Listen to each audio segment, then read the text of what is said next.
السلام عليكم ورحمة الله تعالى وبركاته.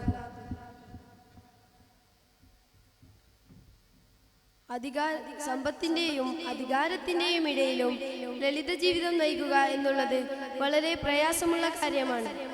എന്നാൽ ഈ വെല്ലുവിളിയെ സന്തോഷത്തോടെ സ്വീകരിച്ച ഒരു വ്യക്തി ഉണ്ടായിരുന്നു. അദ്ദേഹമാണ് ഖലീഫ ഉമർ റളിയല്ലാഹു അൻഹു. അദ്ദേഹത്തിന്റെ ജീവിതം ലളിത ജീവിതത്തിന്റെ ഒരു ഉദാഹരണമാണ്. അത്ഭുതങ്ങളുടെ ഒരു കലവറയായിരുന്നു ഉമർ റളിയല്ലാഹു അൻഹുവിന്റെ ഭരണം. ഇസ്ലാമിക സാമ്രാജ്യം വിശാലമായി. പേർഷ്യൻ രാജാവിന്റെ കിരീടവും റോമൻ ഭരണാധികാരിയുടെ കൊട്ടാരത്തിലെ പട്ടുമെല്ലാം മദീനയിലെത്തി.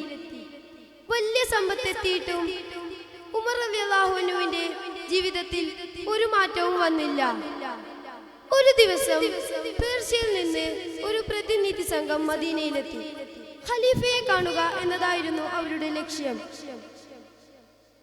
കൊട്ടാരത്തിലോ അല്ലെങ്കിൽ സുരക്ഷിതമായ കോട്ടയിലോ ആയിരിക്കും ഖലീഫ ഉമർ റളിയല്ലാഹു അൻഹു എന്നാണ് അവരുടെ ധാരണ. പക്ഷേ അവർക്ക് ഖലീഫ ഉമർ റളിയല്ലാഹു അൻഹുവിനെ കാണാൻ കഴിഞ്ഞില്ല. അവസാനം അവർ ഒരു കുട്ടിയോട് ചോദിച്ചു, എവിടെയാണ് നിങ്ങളുടെ ഭരണാധികാരി?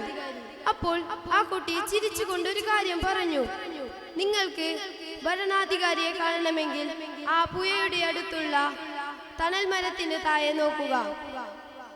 അവസാനം അവർ ആ വഴിക്ക് നടന്നു. അവിടെ കണ്ട കാഴ്ച അവരെ ഞെട്ടിക്കുന്നതായിരുന്നു. കീറിയ വസ്ത്രം തലങ്ങണയായി ഉപയോഗിച്ച് അവിടെ ഒരാൾ ഉറങ്ങുന്നു.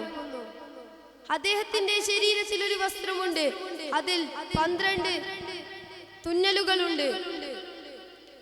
ചുറ്റും വിശാലമായ. അദ്ദേഹത്തിന്റെ അടുത്തൊരു വടിയുണ്ട്. ഒരു കാവൽക്കാരൻ പോലുമില്ല. പേർഷ്യൻ പ്രതിനിധികൾ അമ്പരന്നു.